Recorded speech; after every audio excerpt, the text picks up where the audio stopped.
The merger with Dean Witter was obviously this very high-profile, high-wire act. It seemed like it was working, then it didn't work. There was friction between you and Phil Purcell. Take us back to that time. What went wrong? What went right? Well, what went right was the merger. I mean, it was the right thing to do.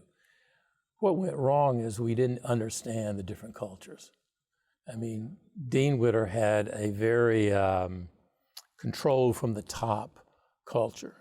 No one would go into Phil's office and say, you know, you can't do that, that doesn't make sense. No one challenged him. Whatever he said, they did. The Morgan Stanley culture was you speak up. If you think it can be done in a more efficient way, a better way, a more profitable way, you would speak up. That just didn't happen.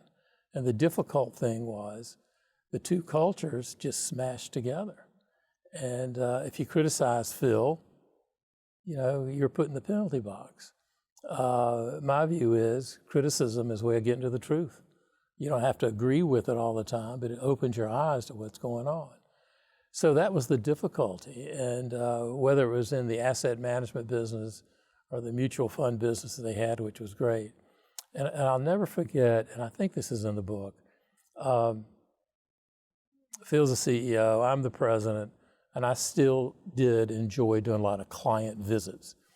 So I flew out to the West Coast to see Safeway stores. We had just completed a high yield bond offering for them. I wanted to go by and see the senior team there. But we landed, I think it's in Sacramento, and I had an hour and a half to kill. So what am I going to do in Sacramento? So I said, well, take me to the Dean Witter office. And so I go to the Dean Witter office, and it may have been called the Morgan Stanley-Dean Witter office. And I get all the salesmen together, and I tell me what's going on. What are you doing? What can we do to help you? Just back and forth, back and forth. So, you know, I fly back to New York, and Phil and I are close by in our offices, and I'm going in to see him, and he said, you know, John, you know, you can't do that. I said, can't do what? You can't just drop into a sales office, a retail office, and get people together to have a meeting. I said, I'm the president of the firm. What do you mean I can't do it? He said, the CEO of Sears, Ed Brennan, I think was the CEO, he said Ed Brennan would never go to a Sears store without calling the manager 3 or 4 days in advance and tell him he's coming in to see him. I said, Phil, this is not fucking Sears. This is Morgan Stanley. What do you mean? You got to, it's not play acting. How do you treat people?